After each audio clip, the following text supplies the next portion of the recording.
duka gabaki ɗaya a ƙoƙarinmu na saita al'amuran ƙasarmu ta farki madaidaici. Tare da ku a daidai wannan lokaci sunana Sabitu Garba Mustapha kamar kullum, inda kuma a yau muke fatan za mu tattauna a kan batun nan na yin garan bawul ga wato majalisar ministocin shugaba Muhammadu Buhari biyo bayan irin takaddama da ake samu musamman ma game da ministan matasa da wasanni da kuma ministan harkokin mata Aisha Jummai Alhassan a wani batu da makon da ya gabata ministan na matasa ya ƙara bayyana cewar abubuwan da Aisha Jummai Alhassan ta bayyana ka iya sawa 'yan ƙasa suke kallon ministoci a matsayin maciya amana. To amma kamar da kuka sani ne a kowane mako kafin ko kuma a kowane shiri kafin mu shiga gadan-gadan mukan karanto muku daga tabarma ta ko kuma na ce shimfiɗa ta shirin.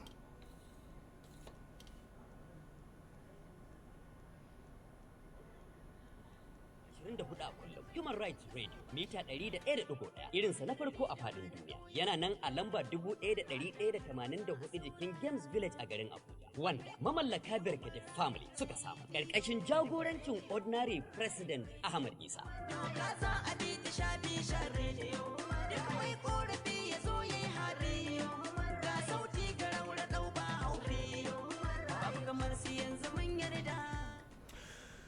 To haka ne ga matashiyar ta shirin ga dukkanin alamu har zuwa wannan lokaci kalaman da ministar mata Hajiya Jummai Alhassan ta yi a kan goyon bayanta ga uban gidanta na siyasa Alhaji Atiku Abubakar a zaben 2019 na ci gaba da tayar da kura. Ministan wasanni da matasa barista Salaman Dalin ya buƙaci shugaban ƙasa Muhammadu Buhari ya yi garan bawul a majalisar ministocinsa. A cewar minista Dalin yin garan bawul din ya zama wajibi saboda la'akari da waɗanda suke neman cinna gwamnatin wuta kowa ya kone kurmus a siyasa. Dalin ya bayyana hakan ne ga wata majiyar mu a makon da ya gabata inda ya ce ba zai iyu ba muna sai da man fetur wani ya ce zai toya kosai a wajen kusa da mu. Maganar da ta yi ta sa kowane ɗan Najeriya zai kalli ministocin Buhari a matsayin maciya amana. Da ta ajiye aikinta sannan sai ta yi abin da take so. Minista Dalin ya kara da cewar abin da minista Jummai Alhassan ta yi yunkurin yi na hallaka mutanen da suke tafiya a jirgin ruwa tsakiyar teku, kaga idan ana cikin tafiya a jirgin ruwa tsakiyar ruwa sai wani ya yi kokarin juyar da mutanen ciki a cikin ruwa, su mutanen cikin ba za su taɓa yarda ba, sai dai ko a tsaya kawai ya sauka ko kuma a jefe shi a cewarsa. Dama dai ba wannan ne karan farko ba da wasu ke kiraye-kirayen shugaban ƙasa Muhammadu Buhari ya yi garan bawul a majalisar zartarsuwa ba, domin ko a 'yan makonnin da suka gabata ƙungiyar kwadago ta ƙasa NLC ta nemi hakan, har ma ta ce idan aka wuce wannan lokaci ba a yi ba to babu ko shakka a lokaci ya ƙure. Wannan shine batun da muke fatan za mu tattauna da mu da ku masu sauraro na yin garan bawul ga gwamnatin ta shugaba Buhari, inda jama'a da dama suke ta ƙara kira da cewar abu ne wanda ya kamata a ce shugaba Muhammadu Buhari ya ɗauki matakin aiwatarwa musamman tun bayan dawowarsa daga jinya daga London, sai dai kuma wasu na ganin cewar har yanzu akwai sauran lokaci. In muka yi la'akari da irin batutuwan da suke faruwa ko suka faru a tsakanin ministar matasa da kuma Salaman Dalin, wanda ya yi ta kira da shi ma bukatar ta yin garan bawul din a 'yan ƙasa mai kuke da shi wanda za ku bayyana.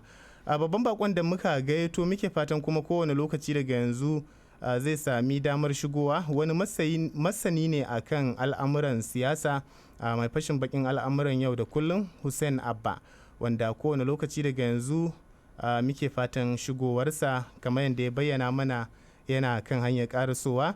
Kafin shigowar shi kamar yadda muka saba ne za mu fara zuwa gare ku ne masu sauraro, inda alabashi idan ya shigo kuma za mu mai da akala gabatar da shirin gare shi. A don haka lambar da za ku lalube mu ta kanta ita ce lambar nan ta 0819991011 ita ce lambar da za ku lalube mu a kanta a cikin shirin. A bari mu gani kowa zai kasance mana mai kira na farko. Salamu alaikum. Wa alaikum salam. An garba jika ga Mustapha. Barka da shigowa. Baki mara magana kunnuwa abin saurari. Haka ne. Barka da kira. Tare kake da Ibrahim Jos Gudu Market. Muna tare Ibrahim, ka ji batun da muke magana a kai? Ina muka dosa. To, ko ka zama mawaki ne kai ma? A so, za ta iya yiwuwa haka kuma. Muna tare Ibrahim. Wato, Allah sa abin da kama faɗa, wanda suke zumu, wanda abin yana taya a kansu, a zumu. Haka. Na farko, mai gida, Salaman Dalan ya faɗa gaskiya. Ba zai yiwu kana cin tuwo da miyar shekaran jiya ba. Ba zai yiwu ba ka ɗauki mutumin da ya fito ya faɗi gaskiya ra'ayin shi a matsayin shi na ɗan ƙasa, ya faɗi cewar shi iya da ubangidan shi da yake goyon baya a siyasa, amma yau an wayi gari ubangidan na nashi ya fita daga jam'iyyar kuma ya gagara. Shi da ya ce ba zai goyi bayan shugaban ƙasa ba, ita wannan matar ta ce ba za ta goyi bayan shugaban ƙasa ba. Yau ba ubangidanta ya koma wata jam'iyya, kuma ta gagara ta ajiye aiki ta bi ubangidanta komawa wancan jam'iyyar. Duk a tsarin mulki na sani, duk jam'iyyar da kake shugaban ƙasa zai iya ba ta aiki, zo ku yi aiki tare da shi. Amma bisa ga maganganun da kake faɗa, bayan da za a yi ka kare mutum sama da 30, dama ka ce ra'ayinsu ɗaya, abinda suke so, abinda kake so shine da zai yiwu ba, wannan mun sani. Amma bai kamata a matsayinka na minista ka faɗi maganganun da bai kamata. Shin za ta ba shugaban ƙasa shawarar cewa ga halin da ake ciki a majalisar ministoci? Shin ta ba shugaban ƙasa shawarwari a tare a sirri tsakaninsu? Shi ne tambayoyin da ya kamata mu jefa mata, wata rana in ta samu dama ta zo ta ba mu amsar. To Ibrahim, ya batun yin garan bawul a majalisar zartarwa ɗin ta shugaba Muhammadu Buhari. A wasu na ganin cewa har yanzu akwai sauran lokaci, wasu kuma na bayyana cewar ai lokaci ma yana dab da kurewa. Wato Sadisu, ba mu zata 'yan ƙasa iri na talakoki wa'inda ba su san me ake kira mulki ba, amma ba mu zata daga cewar daga dawowar shugaban ƙasa kan cewar ba zai yi canzan ministoci ba. Gaskiya ba mu zata ba a kan zai ɗau lokaci.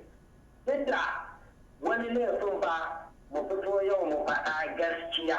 Na sha faɗa a waje da yawa, wannan wasu matsalolin da suke faruwa ba laifin ministoci ba ne, ba laifin su ɗan majalisa ba ne. Duk da wasu talakawa suna cewa laifin su ne, ni ban yadda ba. Shugaban kasa iya da nashi laifin.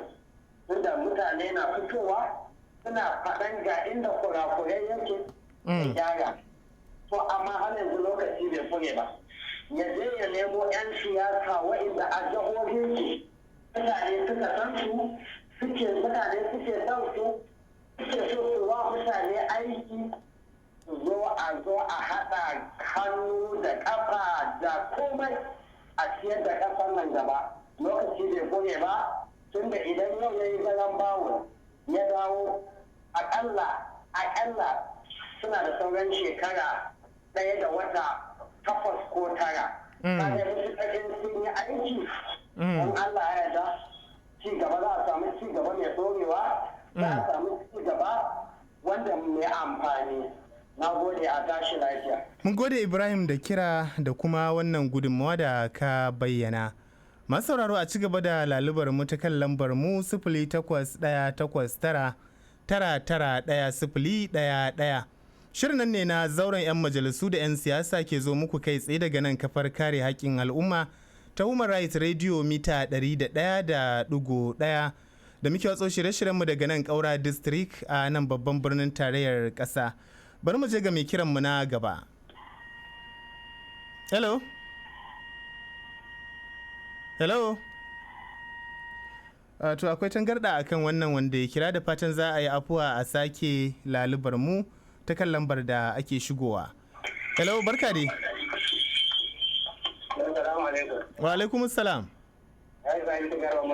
Barka da shigowa. Ana tare da kungiyar murya ma'abota ta karya hada labarai da su gaban kasa Ibrahim ke sassan mai aikin sarai. To Ibrahim, muna jin ka ji abin da muke magana. Gaskiya kan wannan maudu'i ne, maudu'in da kuka dauko maudu'i ne mai kyau. Domin kuwa a kan maganan garan bawo ga ministoci da shugaban kasa ya kamata yi. To gaskiya za mu ce lokaci ya kure, lokaci bai kure ba.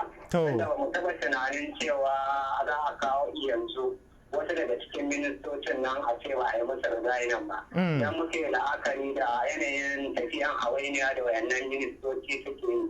Kuma ba maganan bai kamata a ce wai sai yanzu da jin mai alasan ce wannan magana shi kuma Salman Dalon ya fito ya ce ya kamata a yi garan bawuri ya irin su da mai alasa ya kamata a ce an raba su da wannan ministocin ba. Ya kamata a ce tun baya can tun lokacin da shugaban kasa ya dawo daga kasa London ya kamata a ce ya yi wannan garan bawo. Saboda gaskiya mu wasu ministocin muna ganin cewa kamar suna ma wannan shugaban kasa zagon kasa ne kuma da wata manufofi a ransu. Ya kamata a ce shugaban kasa ya yi abun ma a gaggauce tun da yanzu muna ganin cewa mu yana da shekara 2 da wani abu ba da ya wuce. Ba muna tunanin cewa nan da shekara 1 da kusan watanni 8 ko 7 ya kamata a ce an yi kokari ya yi wannan garan bawo a wannan ministirin ko can mu talaka za mu gane cewa wannan mulki da ake yi don mu ake don har yanzu mu talakawa ne tana ba mu samu roman demokuraɗiyya a wannan shugabancin kasan ba. Don muna tunanin cewa mun zaɓi wannan gwamnati ne don su kawo mana abubuwa da muke tunanin tunda an ce APC na canji ne. Ya kamata a ce tun daga shi shugaban kasa zuwa ministocin sa ce suna kula da talakawa yadda ya kamata. Haka. Ina ganin cewa ya kamata a ce shugaban kasa ya yi abun a gaggauce ma. Ya yi abun ya yi dace a ce ya yi abun a gaggauce don yin garan baro ga yannan ministoci. Na ganin dan lokacin da zai yi kenan ku tashi lafiya ne gana Ibrahim ku kusan ya yi sun ya. Mun gode Ibrahim. Kusfa da kira da kuma wannan gudunmawa. Masu sauraro za mu leƙa sashenmu na kasuwanci mu karɓi wannan saƙon, idan muka dawo za mu ci gaba, a dakace mu.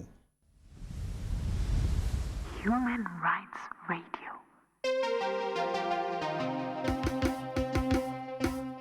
Gidanka a bushe yake? Shagonka ko kantinka a yashe yake? Gashin kanka a tsaftace yake? Kana da hular kwalliya? Ko kuwa kana buƙatar jakankunan 'yan makaranta? Duk waɗannan tambayoyi amsar su kwaya ɗaya ce, tak Halibis Mall. Ingantattun kaya masu rahusa sai Halibis Mall. Muna nan a lamba 660 Cadastral Zone B1, Franca Afegua Crescent. Zone E, Apo Legislative Quarters, Gudu District a garin Abuja. Koreshenmu da ke lamba 1 Medical Center Road, Maraba, Abuja.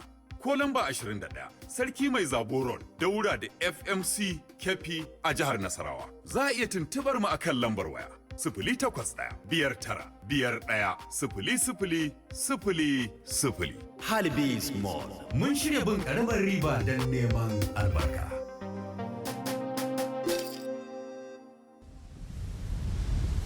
Human Rights Radio. A wasu shekarun tarihi da yawa can baya, ɗan Adam ya tsinci kansa ne cikin wata irin rayuwa mara tsari. Ka sha wahala ka nemo da guminka wanda ya fi ka da matsu ya tare ka ya amshe. In ka yi gardama ka ci duka, ka sharɓi kuka irin na cikin zuciya komai zub da ruwa sharaf-sharaf babu inda za ka kai kukan ka share. Tafiya ta tafiya al'umma suka fara ƙagauta da samarwa kawunan su hukuma don sadaukar da haƙunansu ta kare. To kuwa ashe tunda dai ita kanta gwamnatin da sahalewar mabiya aka samar, ya zama wajibi a samu hanyoyin sako su cikin sha'aninta su san me ke faruwa don nuna gamsuwa ko kuwa jan hankali da ƙalubalantar ɓangaren da ya karkace don mahukunta su ƙara saita sahunsu. Zauren 'yan majalisu da 'yan siyasa na gidan Radiant Human Rights wani tanadi ne ga 'yan ƙasa mai matsayin wata ƙofar shiga cikin sha'anin jagoranci dumu-dumu. A dama a kurɓe tare da jama'a ba tare da barin su can gefe ba. Shirin zauren 'yan majalisu da 'yan siyasa na zuwa gare ku ne tun daga Litinin har zuwa Alhamis da misalin karfe 11 na kowace safiya daga gidan Radiant Human Rights mita 101.1. Haka ne, barkanmu da dawa daga sashenmu na kasuwanci da muka karbi sakon da ya zo muku a daidai wannan lokaci. Ana ci gaba da kasancewa da shirin nan ne na zauren 'yan majalisu da 'yan siyasa, shirin da kai tsaye ke zo muku daga nan kafa ta Human Rights Radio, kafar kare haƙƙin al'umma akan mita 101.1 da muke watso shirye-shiryenmu daga nan Kaura District a nan babban birnin tarayyar ƙasa Abuja. A biyo bayan kalamai da aka samu tsakanin ministan wasanni da matasa Salaman Dalin da kuma ministan harkokin mata, inda batutuwa suka yi ta faru har ma a makon da ya gabata Salaman Dalin ya kara da nanata batun da yana tun a farko da cewar irin kalaman da ita ministan harkokin matan ta bayyana na goyon bayanta ga Atiku abu ne wanda bai kamaci yabo ba, musamman a yanzu haka da take ci gaba da kasancewa a kasan, wato take aiki a kasan gwamnati ta shugaban kasa Muhammadu Buhari ta APC. Muna tattaunawa ne akan duba da irin waɗannan kalamai har zuwa wani lokaci ne za a sa ran ganin shugaban kasa Muhammadu Buhari ya samar da kyakkyawan garan bawul a majalisar ta zartarwa, la'akari da irin kiraye-kiraye da al'ummar ƙasa daban-daban suke yi na cewa suna da buƙatar ganin irin wannan garan bawul ɗin, domin a faɗarsu har ya zuwa yanzu akwai waɗanda babu wani abu da suke aiwatarwa na aikin a zo a gani don ci gaban ƙasa. A to kamar yadda kuka ji tun da farko mun bayyana muku cewar mun gaito babban bakonmu da muke sa ran shigowar shi yana kan hanya, wato wani masanin al'amuran siyasa mai fashin baki akan harkokin yau da kullum, Usaini Abba. To alhamdulillah ya zuwa yanzu haka ya shigo ɗakin gabatar da shirye-shiryen namu, kuma muna tare da shi. Al'ada ce ta shirin bayan mun fara da ku, idan bako bai shigo ba da ya shigo za mu mai da akalar gabatarwa gare shi. Barka da shigowa babban bako. Masha Allah.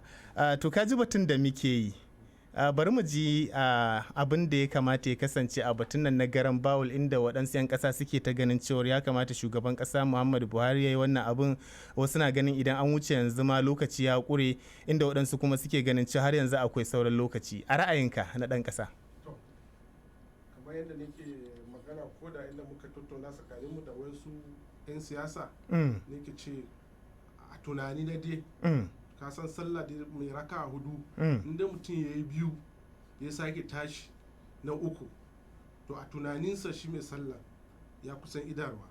Shekara hudu kuma dama haka take, shekara biyu ta tafi muna neman ta uku haka, wanda kuma aka shiga na uku siyasa ake kamawa. A sabili da haka ne muke tunani cewa wannan lokacin yanzu wanda zai za mu cire shekarun adadin lokacin watanni wanda shi shugaban kasa yi rashin lafiya, da kowa ya san da wannan haka, in aka cire wannan sai a mai uzuri ko ahuwa. Amma a tafiyan da ake yi, tafiya ce ta wanda haɗin kai babu, ita ce ainihin matsalar gwamnatin. Kowa yana zaman kanshi, kowa yana aiwatar da abin da ya gandama, to shine matsalan wanda muke gani game da gwamnatin gaba ɗaya.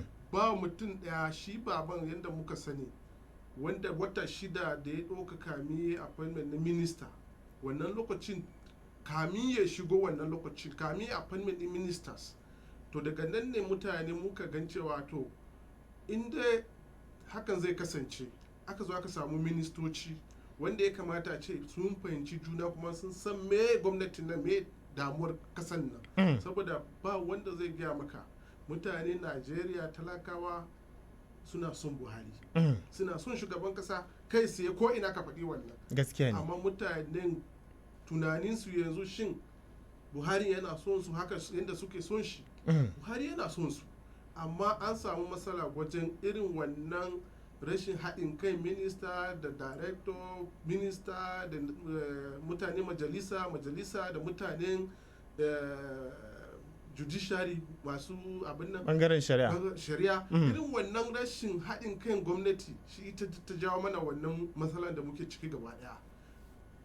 Yau nan dai mu har gobe a tunaninmu har gobe dan karamin lokacin da za muke gani ya rage wanda muke tunani sati 2-3 da ta wuce da shi Buhari ya hadu da 'yan siyasa ya yi mana maganan lalle zai canja ministocinsa zai kawo wayansu za a canja za a gyara za a sake faffasa wannan ministocin ba za a sake haɗi inda aka haɗe a bawa minista guda ɗaya ma'aikata 3 da ya ta fama da su da sauransu ba lallai za a mayar da aiki a ba ma kowa abin da zai iya to wannan ake ta saurara wanda mu a tunaninmu dai Allah wannan tafiyan da ake yi Buhari ya kasance mana wanda ba mu da wani sai shi haka to shi wannan shine abin da ya zama wa kowa kashi a wuya ba wanda ya fi shi wanda za a ce to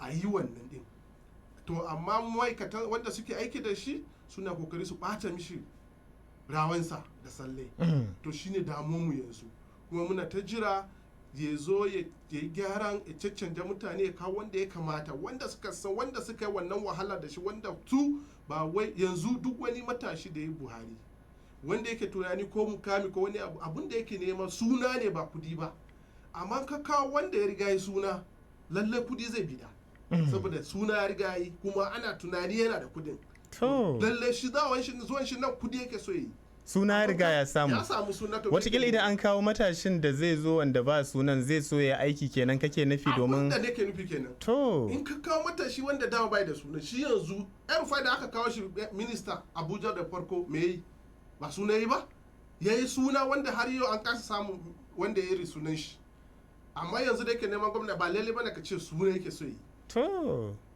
to shine abin da mu da muka yi gwamnatin nan ni da nake magana da kai ni shugaba ne na kungiya wanda mu muka fara campaign a nan Abuja motar mu ce wanda duk wanda ya sani lokacin da muke fita so gaya mana yake kar ku fita da motar nan saboda mutanen wancan gwamnati suna iya kama ku kuma sanda muka samu wannan miskilan a wani gwaje sanda aka faffasa mana mota me muke tunani gwamnati ne wanda za ta jawo ita a ce rufi daga sama zuwa kasa a samu wanda suke so su yi aiki suna suke so su ma a ce wannan 'yan Najeriya ne su suka zo da su aka gyara kasan nan sai fara kai lokaci wanda muke gani iyayenmu da kakanninmu ne har yanzu suke cikin gwamnati wanda muke gani da saura dai lokacin wanda da ya shigo mai yiwa an nuna mai cewa dole ya tafi da wannan sofin saboda su suka san aiki amma yanzu alamu ya nuna cewa ba wata tafiya da za ta yi in ba ka kawo matasa wanda suke kudin aikin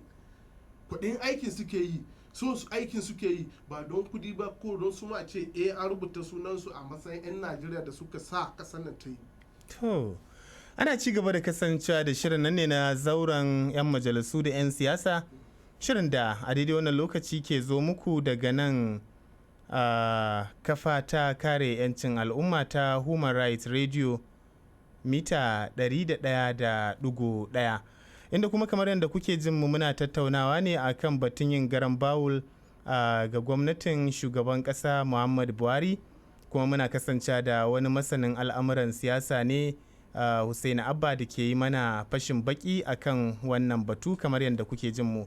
Mun faro da ku ne inda kuma daga bisani muka mai da akala gabatar da shirin zuwa gare shi. A daga inda kake batutuwa babban bako na ji kayi magana akan cewar yanzu da aka shiga shekara kusan ta 3 kenan kamar yadda ka bada misali da cewar mutum zai ke sa ran ya kusan kammalawa.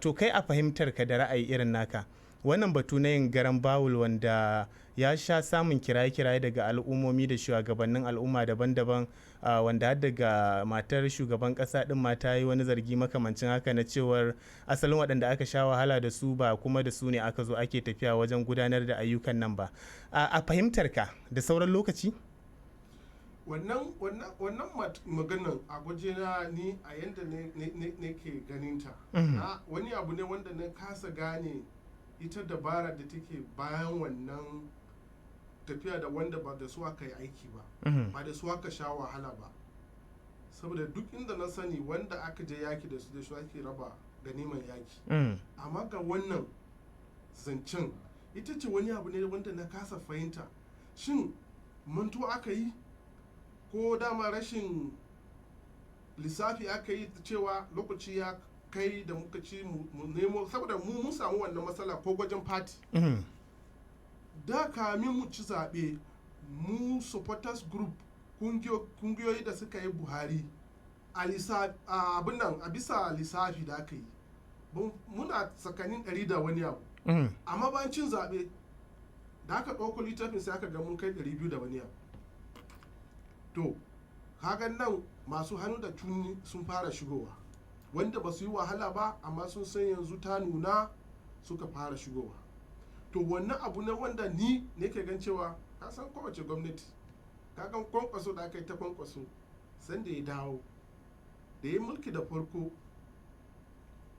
ba a san shi ba saboda shi dan adam duk yadda yake so abu yana iya zuwa ya kuskure wanda shi muke ganin cewa mai yiwa wannan shine kananan uzuri kuskure wanda gwamnati take yi amma lalle wanda aka yi wahala da suka manta ita first lady ta faɗa wani abu ne wanda ita ta san wahala da mutane suka yi da yake ita ma ta fito kan titi ta yi ta campaign sai ta waye gari tana gani wanda ma ba taba ganin fiskansu ba suna daga cikin gwamnati amma ni na san rashin lafiyan baban nan shi ya jawo waɗannan ƙananan gurare da wayansu suka dinga jawo nasu ba lalle wanda suka yi wa fati aiki ba wanda ni na san shi kanshi ba wanda zai so a ce ga wanda suka mai wahala kuma wayansu suke abin nan amma ko kwanakin ba sun da muka yi taron mu na support groups mun ce mu wanda ma ya je ya kikiro wani abu ne ya ce wai shi ya zo ne daga wajen baban mun ce ba mu so mu baban da muke so ya saurare mu yanda ya saurare mu lokacin da muke campaign so wannan abu ne wanda mu har gobe muna bashi yawanci da matsalan da yan support group suke magana ko da ba appointment ba in ma board member ne ka san in dai board member na ita tana da adadin lokacinta so ba magana kurewa shi dai wanda ya maka aiki ka tuna da shi shine kawai ya ka abun nan shine maganan first lady ta faɗa magana ne na zuciyanta nan human right ne kasan kuma ana demokradiya ne mutum yana da incin faɗi abin da ya kira yi har yanzu da sauran lokaci kenan wajen yin wannan garan bawul to shi yasa ake kiranta gyaran bawu duk abin da kaga za ka yi daga baya ka zama gyaran bawu to shi yasa ake tunani za a yi gyaran bawu saboda lokaci ta kusan kure amma za a yi ta sai ta zama gyara da baya. Masu sauraro lokaci ne da za mu sake dawa gare ku mu ci gaba da ɗauka daga kiran ku mu ji daga irin gudunmawar da za ku ci gaba da badawa ga kuma babban bako ya shigo ɗakin shirin. Da haka tambaya ce ko kuma ƙarin bayani kuke da shi muna dakon ku. 08189991011. Hello. Assalamu alaikum. Wa alaikum salam. Dan garba jika da Mustapha. Barka da kira. Nake jin ku. Madalla wannan yayi kyau. Kana tare da dan kungiyar muryar ma'abuta kafar yada labarai Bashir mai wanki da guga bakin hajjin Lugoi. To Bashir barka da kira ya mutanen Lugoi. Wallahi mutanen Lugoi lafiya kalau hajjin Sabi ta garba Mustapha. Muna jin ka ina gudunmawarka. To gudunmawa ta wannan garan bawul da ake tunanin za a yi ba a makara ba. Da yake dai gaskiya an makara ba a makara ba zan ce sakamakon cewar yanzu idan ka diba ita wannan gwamnati ta kai shekara biyu da sauran shekara biyu a gabanta wanda tuntuna al'umma dama suka yi ta kirayen cewar a yi wa ainihin ministocin nan garan bawul domin akwai wa'anda tun daga lokacin da aka dora su ba abin da suke yi sai kwasar dukiyar ƙasa da ake ana ba su so ina ganin cewar ba a makara ba amma idan an hanzarta fa dan har yanzu gwamnatin sai a bata shawarar cewar ta yi abu sai a dan tsaya ana yin jinkiri wannan jinkirin kuma yana ƙara cin lokaci dole yan ƙasa su tunanin cewar wannan rikin yin canje-canjen ministoci sai da lokacin siyasa ya zo sannan za a ce za a yi canjin ministoci da sauransu wanda tuntuna ake ba da gudunmawa akan a yi ba a yi ba so mu muna ganin cewar har idan za a zaɓo mutanen da za su yi ayyuka na alkhairi a ƙasa wa'anda za su yi abin da za a manta da baya yin hakan zai sa wannan gwamnati ta ƙara kwaliti ga al'umma Allah ya taimaki ƙasa ta Najeriya da al'ummar ƙasa ta ya ba mu zaman lafiya da kwanciyar hankali Allah ya mai da babu gida lafiya Sabi. Mun gode Bashar. 08199991011. Wa alaikum salam. Barka da shigowa. Jibrin da Mustapha ne da Kallugwai. Muna tare. To ba sa bi da gaba wannan maudu'i da kuka dauko maudu'i ne mai ma'ana kuma mai faida. Haka. Batun ministoci cewa a yi garan bawa da gaskiya akwai ministocin da ya kamata a ce a yi garan bawa da bangaren su. Saboda akwai ministocin da su tafiyar su da ake da su gaban kasa ne kamar Aisha Alhassan kaga ta riga ta fito da magana cewa ita tana goyon bayan Atiku Abubakar to kaga ba inda za ta yi wani aikin da mutane za su fahimci cewa lallai shugaban kasa yana da mutane da su taimaka ma dai da za ta yi kokarin ta ya layi ya kawo na kasu don a fahimci cewa Atiku Abubakar kuma tana ciwon abu idan ya kamata a sauke shi kamar ministan bangaren ministan wajen abu da ministan gona mu aina zama mutane ba su fahimci me ake ba kullum za a ce an ji turo hanyar da za a kawo abinci a cikin sauki an kawo hanyar da za a wani amma ba har gobe ba sai dai gafara ta ne ba mu ga ba yau to ba ya kamata da irin wani ministoci ya kamata da a duba wani kawai ministoci da suke gaban kansu suke hawa ci gaban mutane suke da rawa to mun gode 08189991011. Hello. Assalamu alaikum. Wa alaikum assalam. Salisu Garba Mustapha. Muna tare. An tashi lafiya. Alhamdulillah. Masha Allah. Ina babban bako barka da zuwa. Ana magana da nawa mijin hajiya ka ce shirin mazaunin gari. Muna tare da kai Haji Lawal. Alhamdulillah. A gaskiya gudunmu da zan ba da kan ministocin da zan ce wani lokaci kamar su ba da daɗin baki ke mamu ba su aiwatar da abu. Saboda kamar ministan goya sunan da shi Salman da Alhassan ba zan iya manta ba a kolin roman baki da suka yi ma gaskiya na daɗe ba wai ni kuma kaɗai suka yi gaba na fi gaban al'umma suka yi. Saboda gaskiya ba a kuma cikin wata mai daraja lokacin wata ramadan.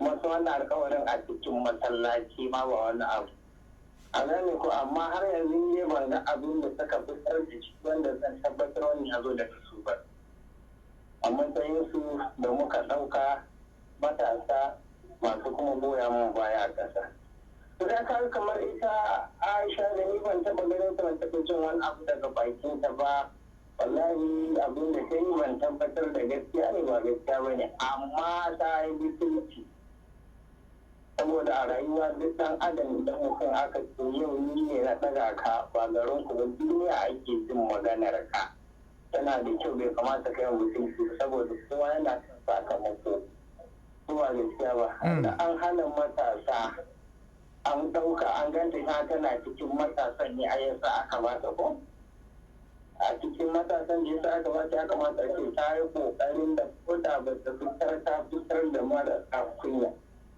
ta ce za ta yi ubangidanta a matsayinka da kai kace za ka kunta sai kai mu baya a ka bar abin da kake kai ka ce kina da mai gida na mai gida na ya ishe wanda wani gaskiya da abin da za ta ba za ta birge mu ba ko da kuma za ta yi mu abin za mu ga to tana yanzu ta canza ne ko kuwa wanda yake yana son ka da safe da yamma ko ma ce ba ya son ka yana son ka amma wanda zai ce ina son ka da yamma da ya sani sai ba ya son ko da safe sai ba ya son ka dai ma yana son ka ba ya son kowa gaskiya to amma hakurin da ya kamata mun rasa garan ba da za a yi mawa a ciki mun tabbatar miki a hankali ake bin ba dan sauri ba ne saboda ai wani lokaci an ko azan da ake gaugawa ke sa shi sai ka lokacin ake ai sauri da irin abin da ya faru to amma dai shi ne gida muna so da Allah ya duba ko da ya yi diba matasa ne ba yadda muka san da su ba mu san wanda ma yadda babban ba ko gani ba mu san da shi ba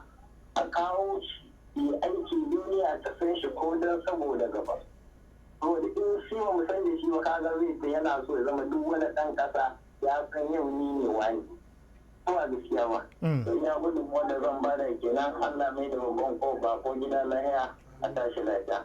To mun gode, bari mu ɗaga waya ɗaya kafin mu sake koma ga babban bakon namu da muke tare da shi a nan ɗakin watsa shirye-shiryenmu. Hello? Wa alaikum salam. Ya kwana. An tashi lafiya?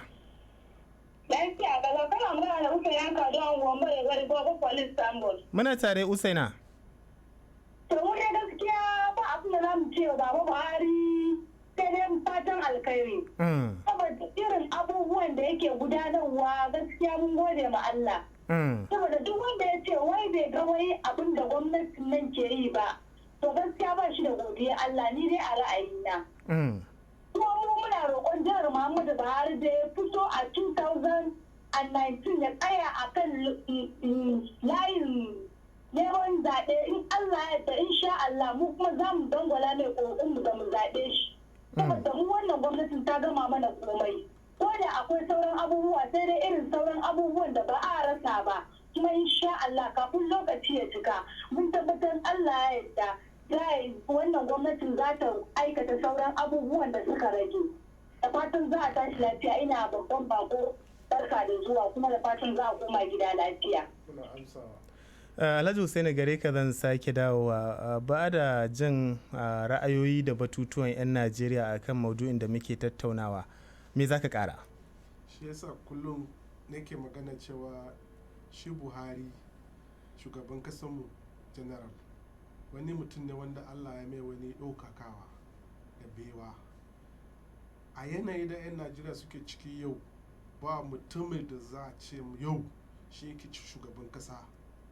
Ba wai yanayi ne na wani abu ba, canji ne wanda mun jima muke cikin wani, a ce kai ne ka jima kana cikin wata rayuwa, a ce yau a zuwa ce ka canja rayuwanka ka koma ka kwatanta gaskiya kuma ka tsaya ga gaskiya, ka yi rayuwa iri ta dan adam, ba ta wawura ba, ba ta hauka ba, ba ta abin nan ba. Duk wani abin da ka sani wanda mutum yake da mara kyau, wanda shi yake tunani jin daɗi ne, yau ya rage shi.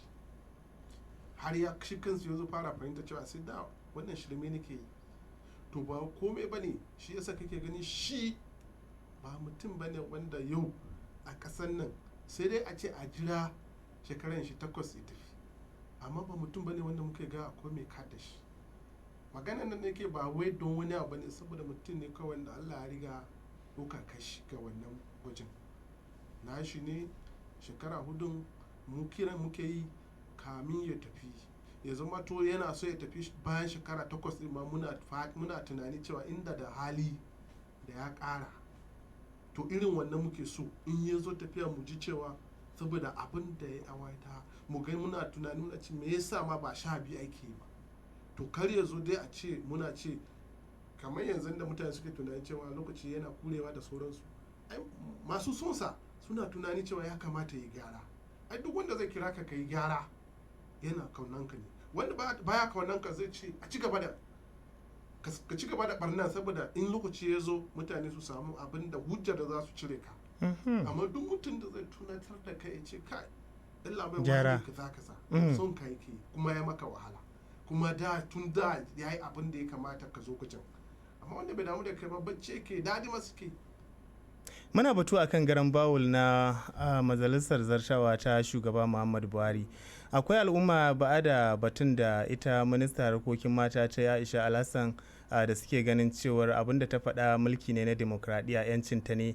Akwai kuma waɗanda suke ganin cewa da kyanta sai ta fara ajiye mukaminta ne kafin ta yi wannan batun. Bari mu ji ra'ayinka a matsayinka na masanin siyasar ƙasa. Kasan ita siyasa ita ce wanda aka ce maka duk mutum da ya ce maka shi yana tare da kai a siyasance ba ta iya zama tare da kai ta 100%, saboda shi dan siyasa duk lokacin da yake tare da mutum, duk yadda yake tare da mutum yana so ya samu nashi ko yana so a tuna da shi. Yana tare da kai yana tunani kai ma ka san da zamansa, kana tare da shi bisa yadda shi mai ke tare da kai. To in aka tafi a haka, kamar da ministan fashola yake faɗi wani lokacin da aka yi mai hiran Tinubu ya ce ita biyayya ga mutum tana da adadi, tana da kuma kurewa.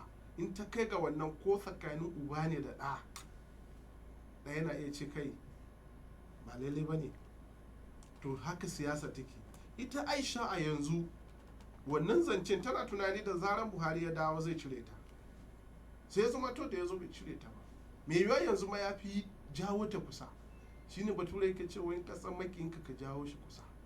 Kana iya jawo shi kusa kuma wata rana sai ya zo ya zama to ya gan cewa ka abin da yake tunani game da kai na ba haka take ba. Wa sani ko yanzu ta fara irin wannan naddama wanda take ce kai ni a tikun ya tafi ba lallai bane sai na bi shi, baban ma sai ba haka yake ba, abin da nake zato zai yi ma bai yi ba. So shi mutum yana iya haka saboda kuma ya kashe maka gwiwa zuciya, sai ka ji a'a to ni wannan da nake tunani ma zan ce ni na tafi ma ya zo kuma bai gore ni ba, yanzu ma ya fi yi da ni. Siyasa duk ta gaji wannan, wanda za ka bar mukamin ka don shi kana iya zuwa can kuma yadda kai. So shi wanda ya san siyasa, wanda aka ce baya tare da kai da hali ka jawo shi. Mu ai shi yasa muke faɗi cewa ba wai fargaba muke yi cewa waziri ya bar APC ba, kamar da baba kan shi ya ce yana wa shugaban fati jaje.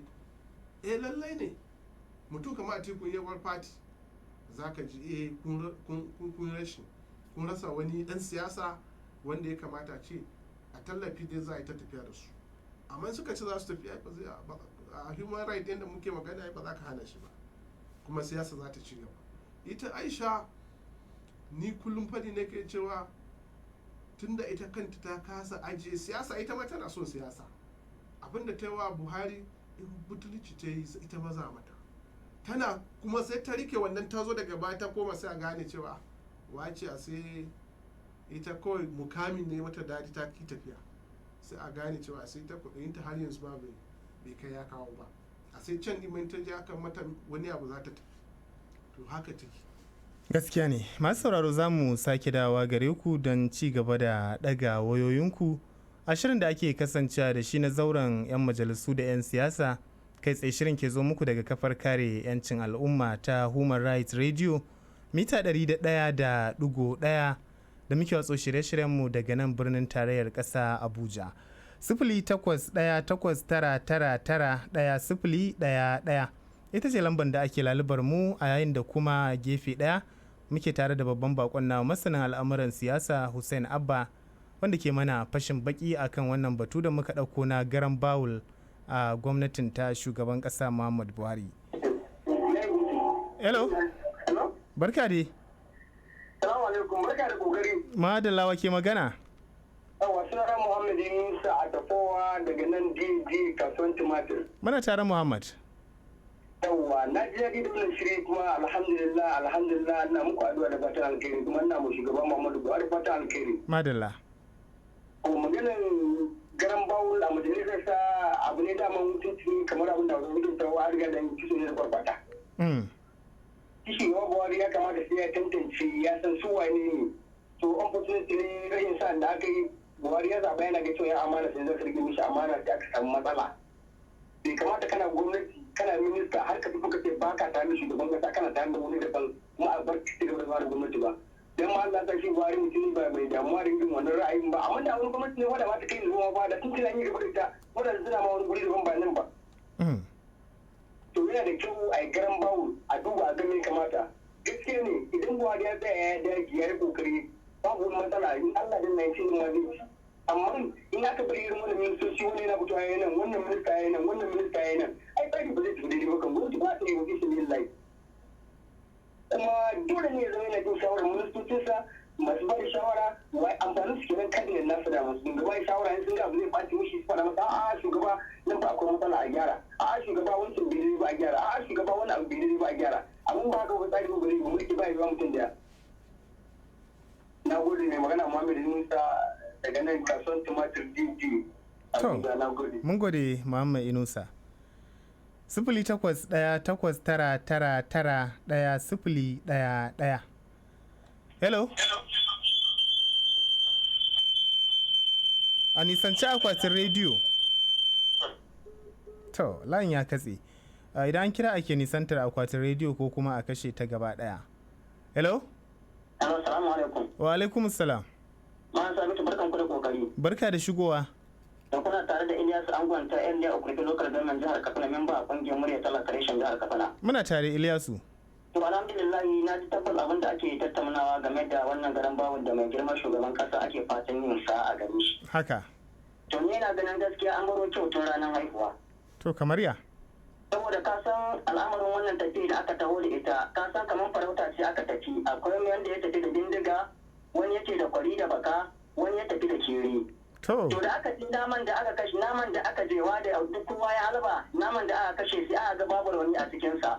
To kowa yana ikirarin cewa shi ya kashe naman. To tun da ba a samu wanda ya mu naman rauni ba har naman ya mutu, to kamata ya ba ne cewa wannan naman nawa ne. A'a, tare a zo a kasa wannan naman kowa ya sa hannunsa ya ci. To kamar ya za ka fassara wannan magana taka akan batun da miki?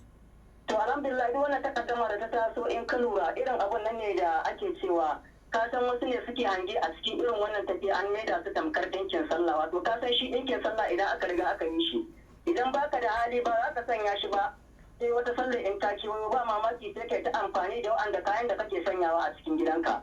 Ka gane ko?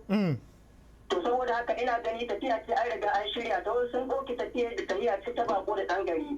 Bako ya bar gari a kyale ɗan gari, to ni abin da nake gani tun da suka zo suka yi wannan tafiya har suka haɗa kansu za su yi wannan tafiya, abin da ya kamata su haɗa kansu a yi tafiyar nan ta amana, a tabbatar da cewar duk abin da ya kamata kamar yadda aka ɗauki alkawali aka ce an yi majin nan su tabbatar da cewar wannan alkawalin wanda suka ɗauka kowa ya riga ya ɗauka yana nan, kuma ranar gobe kiyama sai Allah ya tambaye su wannan alkawalin da kowa ya ɗauka ya ce zai yi amfani da shi. Saboda haka ni kiran da nake so in yi musu wannan canjin ministoci da ya kamata a yi, ya kamata su tsaya su ƙara nazari wanda ake ganin cewa za a fi garan bawo don su ko a gyara su ko a kora wasu ko wasu su tsaya, to ina fatan cewa ya kamata su yi ma kansu tunani tafiyar nan su zo su ƙara gyara ta su kau da tunani da wane ne wane bangare kaza su zo su yi wannan tafiya guda ɗaya. Na gode Ilyasu Angon ta Ya'u kwaiti lokal gannan jihar Katsina, memba da ƙungiyar murya talaka reshen jihar Katsina, ku tashi lafiya. Madalla. Waya ɗaya ce za mu ɗaga wadda da ita ne za mu kawo ƙarshen ɗaga kiran ku masu sauraro, za mu koma ga babban bako bayan ɗaga wayar domin ya mana ɗauraya da kuma bayanin ƙarshe. Hello? Wannan ta katse, da fatan za a sake lalubar mu a kan lambar. Hello? Wa alaikum salam. Lafiya wa ke magana? Kuna magana da Adam A. Abacha Barak. Adam muna tare da kai. Fatan alheri kawai nake wa babban bako, Allah mai da shi lafiya. To alhamdulillah, babban bako yana godiya. Babban bako ya ji kuma yana godiya. Za mu so waya ɗaya da za a ba da gudunmawa. Hello? Salamu alaikum. Wa alaikum salam. Ina kwana da gajiya aiki. Lafiya kalawa ke magana? Sunana Suleiman. To Suleiman. Muna tare da kai, muna tare Suleiman. Na'am, na ji daɗin wannan bayanin da babo ke yi. Saboda akwai wani ƙarin magana da nake son ya kan magana babo ya ce idan za ka ba ma in kana so ka kama baɗawo ma ka ba shi ajiyar kayanka. Haka. Kaga in ka duba lamarin shi baba tafiyan shi ba irin na ji ya ji magana ya ɗauka ya amfani da shi bane, a'a yana yin abin shi na dattijawa ne. To kila yadda yan kasa suke zato ba haka za zato ba, wani zai fita wani fati zai fati ai mu talakan mu yanzu mu ne muke da inci na kan wannan abin da ke tafiya, saboda idan muka je dangwala mu muka san zama dangwala mu muka je zamu biya a ciku ne, to aishe duk muna tare da wannan ita aishan take wannan maganan kenan, so abin da za a duba kenan yan kasa a wani tsarin bayani kawai kenan da zan yi a ciki. Mun gode sosai. To wani bako a kusan karshe duka gaba daya. Bayan ka ji abubuwan da 'yan ƙasa suka faɗi da kuma shawarin da kake da shi a ƙasa da kamar minti 1 zuwa 2.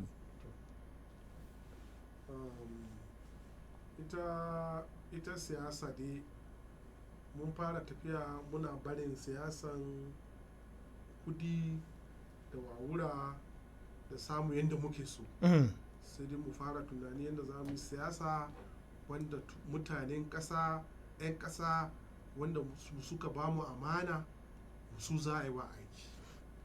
Ni gani nake cewa wannan ɗan lokacin da muka fara sabawa da gane cewa abubuwa ba ta samu yadda kake so da sauki cikin sauki ko cikin wani sintuwa da sauransu, inda za mu ci gaba daga nan in ta zo ta fara samuwa ko aka fara samun walwala, mu karan kanmu za mu gane cewa kasan gani nake cewa yawancinmu 'yan Najeriya wanda muke matasa yanzu, wanda ba za a ce ko lokacin yaki ko lokacin wani abu ba mu san wannan abun da ake ce sai ka tashi ka sarrafa wani abu ka sayar ka samu riba ka taimaka amfani ba za ka gan damun tashi iyayen mai yiwuwa masu kasuwancin taro da sisi ne mata suka da shi da 'ya'ya kuma duk sun ba su tarbiya yau za ka samu mutum ya samu kudi makudan kudi ya saci kudin gwamnati sai ka ga 'ya'yan shi duk sun je makarantar nan sun dawo nan sun sha kwayan nan sun koma can to shi yasa wannan gwamnati tana kokari ta mayar da hankali mu wajen yana da kyau mutum ya tashi ya yi dan wani abu ya samu wani abu in noma ne yanzu wannan gwamnati kamar da wani ya kira da su in dai maganan ita taki ce ta katafilar noma da sauran an fara koma ga wanda mutum da yake waje wanda baya gwamnati shi ma za a dinga saurara masa za ce ga amfaninsa ga kaza ga kashi amma da ba ka sani da wannan sauki dai kai ma za ka je ka samu ka kawo ka samu kudin kai ma ka kashe inda kake so to amma in aka hakuri da wannan dai wanda nake tunani 'yan siyasa sun mamaye tsofi 'yan siyasa kamar da muke faɗi dole ne za su zo su ce ba a yi da su an yi da mu kamar da mu ma muna faɗi amma insha Allah tunani na kar mu salle mu zo gaba ɗaya baka nan baka can haka a tsaya a fahimci abu ɗaya wanda in yau muka yi aka yi yadda ake yi in insha Allah in Allah so yadda za ka gani in ma shi Buhari ne zai gane kuskure zai gane inda ya yi kuskure zai gane su waye ne masu ba shi shawaran gaske zai gane wanda ba su tare da shi. To mun gode babban bako sosai da sosai muna fatan Allah zai mai da kai gida lafiya da kuma fatan a nan gaba idan Allah Ubangiji ya amince mana muka gaito ka za ka sami damar halarta da yaddarsa. Masu sauraro iyakar shirin kenan na zauren 'yan majalisu da 'yan siyasa na yau da fata an ji daɗin kasancewa tare da mu sai kuma gobe da misalin karfe 11 na safe za ku ji mu da wani sabon shirin da kuma wani sabon maudu'in. A yau din mun kasance da wani masanin al'amuran siyasa ne wato Husaini Abba mai fashin baki akan al'amuran yau da kullum wanda ya mana bayanai dalla-dalla akan batun nan na garan bawul ga gwamnatin shugaban ƙasa Muhammadu Buhari. Yanzu haka a madadin hukumar gudanarwa da kuma sauraro da babban bakon da ma dukkanin sauran abokan aiki da suka tallafa wajen kammaluwar wannan shirin mai muku fatan alkhairi Sabitu Garba Mustapha nake fatan za mu kasance cikin ƙoshin lafiya bis salam.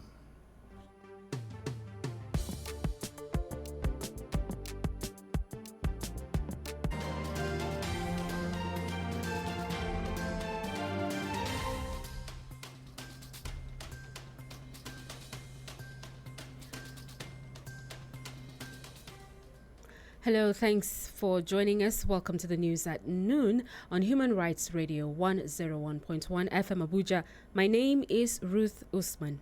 Here are the headlines. President Muhammadu Buhari arrives Kano on state visit. National Assembly passes 2018 appropriation bill for second reading. Another 257 Nigerians return from Libya as Nigerians call on government to tighten security at borders to check illegal migration. And on the foreign scene, Bangladesh moves ahead with plan to relocate 100,000 Rohingya. And in sports, Russian doping, IOC bans Russia from 2018 Winter Olympics. Details of these in a moment.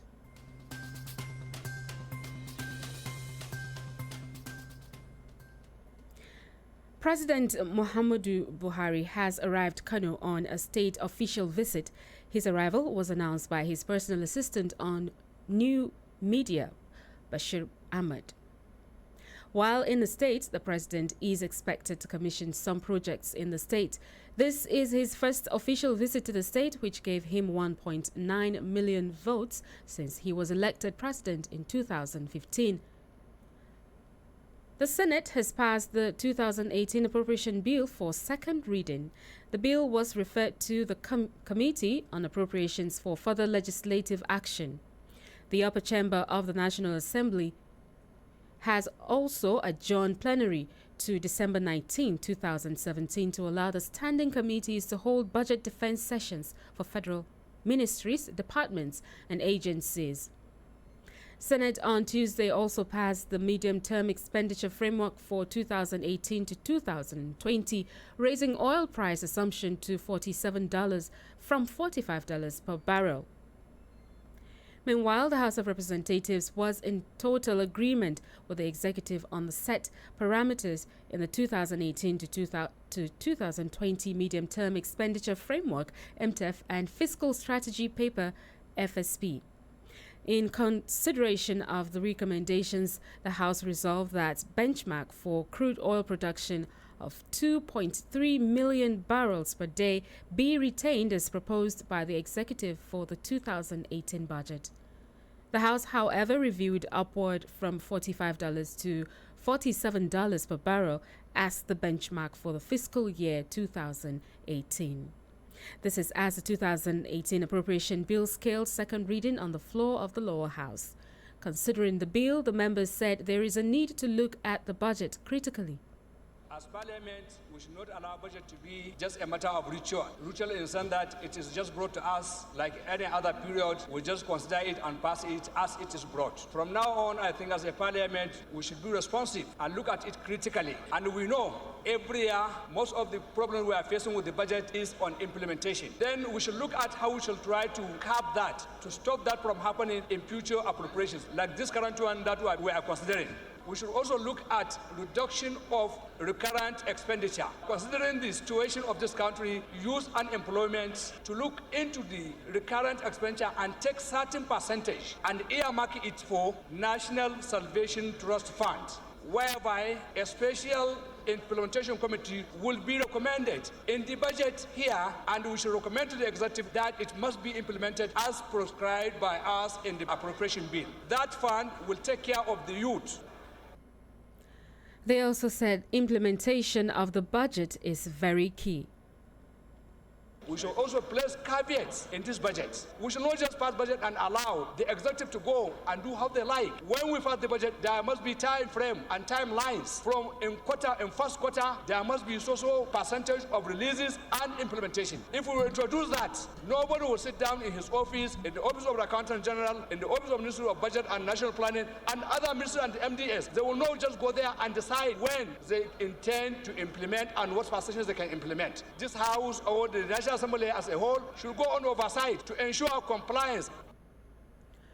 A few hours after 144 Nigerians voluntarily returned from Libya, another aircraft carrying 257 of their compatriots on Wednesday landed at the Murtala Mohammed International Airport, Lagos. The spokesperson for the Lagos Airport Police Command, Joseph Alabi, said the returnees arrived aboard Libyan Airlines aircraft at the cargo wing of the airport at about 1:30 a.m. He said they were assisted back to Nigeria by the International Organization for Migration, IOM, and the European Union, EU, after being stranded in the volatile North African country en route Europe.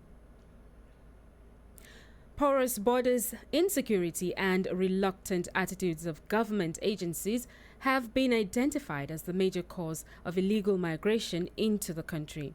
In an interview with our correspondents in Abuja, Nigerians appealed to relevant authorities to put the right measures in place to check the movement of people through the country's border. Nigerian government should ensure that every illegal immigrant in the country should be known and probably should leave the country. They may not leave the country, but let there be proper documentation for them so that they can become legal immigrants. At the moment, I think Nigerians were too loose. We're not grounded on any policies that guide the territories, the borders of Nigeria. So the right people or the right regulators should put proper things in place and ensure that these borders are well protected like every other country. Our borders are very porous, so we need to strengthen that. US, one of their border, they have to build wall so that they can secure their border. Nigeria is in landmass, is small comparing to US, so we can actually put that infrastructure in place so that nobody will just smuggle himself to the country anyhow. I don't think our security force, especially the civilian security like the police, they are not not enough. We should push more for community policing. So once we have all that community policing, once there's a stranger in town, definitely you know that there's a stranger in town. To find out where the person is staying, I know all those kind of things. You know where the person is staying. Once the community police is working out, okay, this person is a stranger. Where is he from? What is he doing here? Where is he staying? Everything is properly documented, and before you know it, whoever that is in town will be known. Things lies on government. They know exactly what to do. Their authorities, their laws, their policy, they are supposed to constitute to drive such. Anybody that is willing to come to the country, they should apply properly. Whoever I want to go to US now, I have to go to US embassy. Government should do something that all our embassies there, they can actually deploy people there, they can apply and they can get visa into the country. We know how it is in America, in the UK and all of those. So if we can tighten our borders and ensure that things are properly done and right policies are properly followed towards people immigrating into Nigeria. Vehicle owners, especially commercial drivers in the Federal Capital Territory, say they are agitated by the long and unending queues at most fuel stations in Abuja. A staff of the petrol station, as well as other Nigerians, told Human Rights Radio in Abuja that the long queue is as a result of speculations about fuel scarcity. As far as yesterday, we just noticed that the car has been coming and there's crowd. So I met with the regional head of NNPC yesterday, and he told me that there is short in supplies, that there will be small queue this week. We should try to share our product within the pumps so that we can satisfy our customers. We are just seeing it like that. You know, Nigeria, nothing is stable. Everything is like that. It's like 5 days now that I start to see queue, so I don't really know what is happening. Whether our government have any plans of increasing or it's just for Christmas period, we don't just understand yet. I should have made my money as a taxi driver. What am I going to do? This is where I find myself for now. I am here for 1 hour, 30 minutes, so I should just take it like that. Today I was surprised when I see queue at the mega station here. So but I don't think there's any cause for alarm. I don't have any idea either there's an increase of fuel or not. The effect is the delay in getting to the place of work. So government has to look into it and arrest the situation. I heard that these oil workers want to go on strike. Over the telly last night, I heard government saying that there should not be any panic, that people should go on their normal life. But we can hardly trust this government. Prevention is better than cure. So it's better I take my time, get enough fuel for some weeks. I'm losing some hours for work, but that's something that I can sacrifice. It's not normal. I don't know, but I'm just anticipating that it could be as a result of we approaching the festivity period that we're experiencing this. My second belief also is that it's just panic buying, because I can see most of the filling stations have fuel.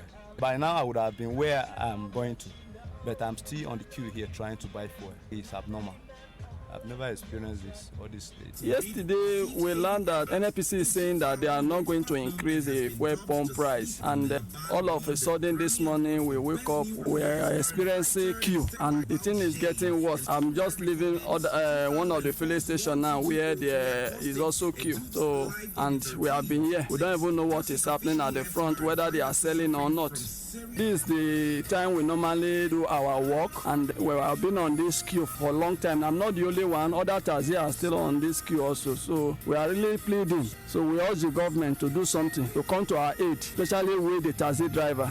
Well, honestly, I really don't know why I'm queuing. I just came out this morning to buy food, and I noticed that there are lines everywhere. And of course, I'm already panicking. So I need to fill my tank because I don't know what will happen tomorrow.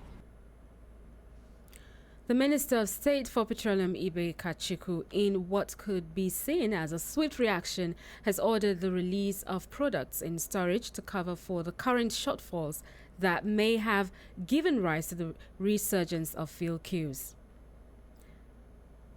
Drivers and passengers in the country have been advised against the act of overloading vehicles when going on a journey, especially this festive season.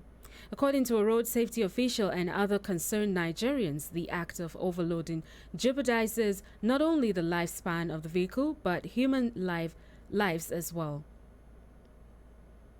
Overloading, particularly this Christmas period. Of course, when people want to travel, they will be traveling with good gifts they want to go and give to their people. But no matter what, the driver should not overload his vehicle. The driver should be able to carry the load based on the capacity of the vehicle. They should be able to go by the specifications of the vehicle.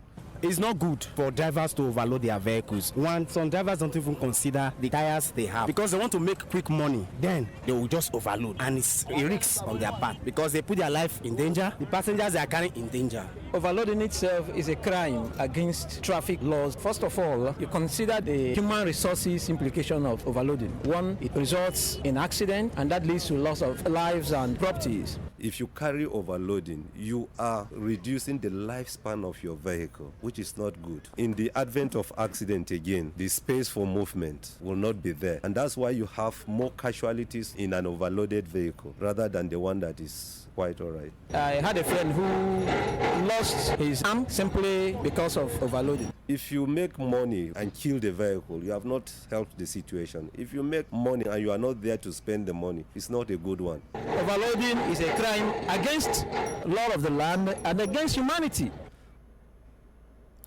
News at noon returns after this break. Stay with us. Your right, my right, our right. Everybody's right is protected. Human Rights Radio 101.1, redefining broadcasting. Welcome back. On the foreign scene, Bangladesh is moving ahead with a controversial plan to remove Rohingya refugees to a low-lying island with construction of facilities to begin very soon. About 100,000 of the 1 million Rohingya refugees living in Bangladesh will be moved to Thengar Cha, a remote flood-prone island in the Bay of Bengal by November 2019. Some 626,000, mainly Muslim Rohingya, have arrived in Bangladesh since August, joining an existing Rohingya refugee population of up to 300,000. They say they've fled widespread violence perpetrated by the military in the north of Myanmar's Rakhine state. But the Myanmar military denies wrongdoing and says it's targeting terrorists responsible for killing security forces. In sports, Russia has been banned from competing at next year's Winter Olympics in Pyeongchang by the International Olympic Committee. But Russian athletes who can prove they are clean would be allowed to compete in South Korea under a neutral flag. This follows an investigation into allegations of state-sponsored doping at the 2014 Games hosted by Russia in Sochi.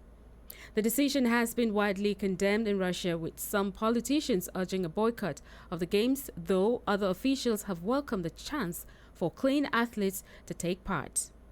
IOC President Thomas Bach and his board, who made the announcement in Lausanne on Tuesday, came to the decision after reading through the findings and recommendations of a 17-month investigation headed up by the former president of Switzerland, Samuel Schmidt.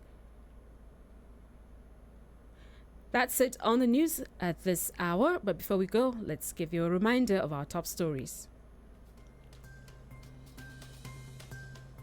President Muhammadu Buhari arrives Kano on state visit. National Assembly passes 2018 appropriation bill for second reading. Another 257 Nigerians return from Libya as Nigerians call on government to tighten security at borders to check illegal migration. And on the foreign scene, Bangladesh moves ahead with plan to relocate 100,000 Rohingya. In sports, Russian doping. IOC bans Russia from 2018 Winter Olympics. Thank you for joining us. Remember, you can follow us on Facebook. Facebook is Human Rights Radio 101.1 FM and Twitter at HRightsRadio. My name is Ruth Usman.